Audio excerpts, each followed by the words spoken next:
Bayangkan sebuah armada diserang oleh Garuda yang mana Garuda ni dah berjanji dengan Nabi Sulaiman untuk menghancurkan mereka.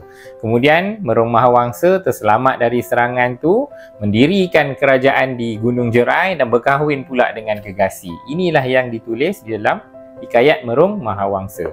Tapi apa reaksi spontan kita? Kita gelak kan? Kita rasa lucu. Apa benda lah cerita mengarut ni? Apa benda lah nenek moyang kita fikir dulu-dulu?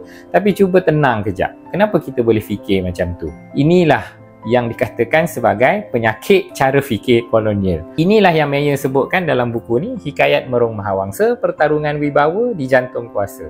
Kita diajar yang logik ni hanyalah milik Barat. Yang berfakta semuanya sejarah mereka. Yang sastra hanyalah Shakespeare.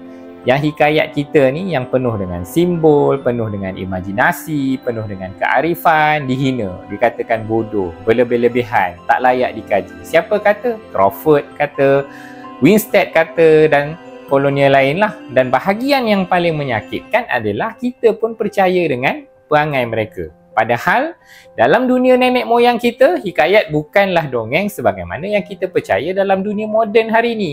Dia adalah sebuah kerangka pemikiran, dunia bersama bagi mereka yang disampaikan dalam bentuk lisan, penuh dengan irama, dihafal, dihayati.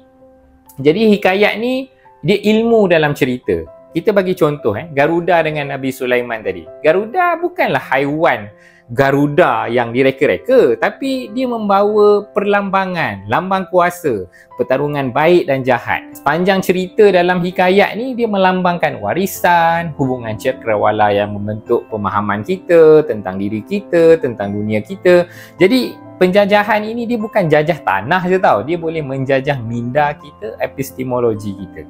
Dia buat kita rasa malu dengan akar budaya kita sendiri. Jadi kalau kita nak baiki perspektif ni, kita kena kembalikan harga diri masyarakat kita yang berbudaya dengan tidak lagi melihat hikayat itu sebagai artifak sejarah semata-mata, tapi lihat dia sebagai sebuah dokumen budaya yang penting. Kita membaca hikayat tak boleh membaca macam mana kolonial membaca, tetapi kita ni kena membaca dengan hati dan sifat yang rasa telah lama ditindas dan ingin bangun semula.